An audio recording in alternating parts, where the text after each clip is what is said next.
ராஜதந்திரம் படம் இப்போ தான் பார்த்தேன். Very happy. ஏன்னா மை குட் ஃப்ரெண்ட் வீரா இந்த படத்தில் நடிச்சிருக்காரு.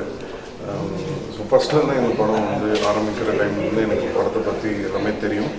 பட் இன்றைக்கி வந்து ஒரு விஷுவலாக ஃபுல் படம் பார்க்கும்போது ரொம்ப சந்தோஷமாக இருக்குது. பேசிக்காக படம் வந்து நிறையா நம்ம ராபரி ஃபிலிம்ஸ்லாம் எனக்கு நிறைய பார்த்துருப்பீங்க. பட் இந்த படம் வந்து ஸ்பெஷலாக இருந்தது.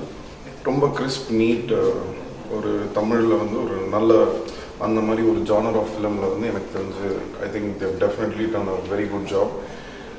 ரொம்ப ஃபாஸ்ட்டாக ரேஸியாக இருக்கும் படம். டைரக்டர் அமித் ரொம்ப நல்லா பண்ணியிருக்காரு. அண்ட் ஃபுல் காஸ்ட் எல்லாருமே ரொம்ப நல்லா ஒர்க் பண்ணியிருக்காங்க.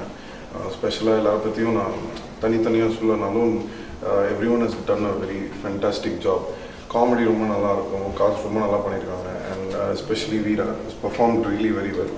ஒரு செகண்ட் ஃபிலிம் ஆக்ட் அந்த மாதிரி இல்லை. அண்ட் எல்லாருமே ரொம்ப லைவாக எல்லா கேரக்டர்ஸுமே வந்து ரொம்ப யதார்த்தமாக பெர்ஃபார்ம் பண்ணியிருக்காங்க. அண்ட் ஓவராலாக இன்றைக்கி வந்து படமாக பார்த்தீங்கன்னா ரொம்ப இந்த தேவையில்லாத வளவலா குழப்பலாம் இல்லாமல் ரொம்ப கரெக்டாக என்ன சொல்ல வராங்களோ அந்த விஷயத்தை வந்து கரெக்டாக கன்வே பண்ணியிருக்காங்க. அண்ட் கண்டிப்பாக இந்த படம் வந்து எல்லாருக்குமே ஒரு நல்ல பேர் வாங்கி கொடுக்கும்னு நம்புகிறேன். And I'm really very happy. பர்சனலாக ரொம்ப சந்தோஷமாக இருக்குது. And I wish the whole team all the very best. Thank you so much.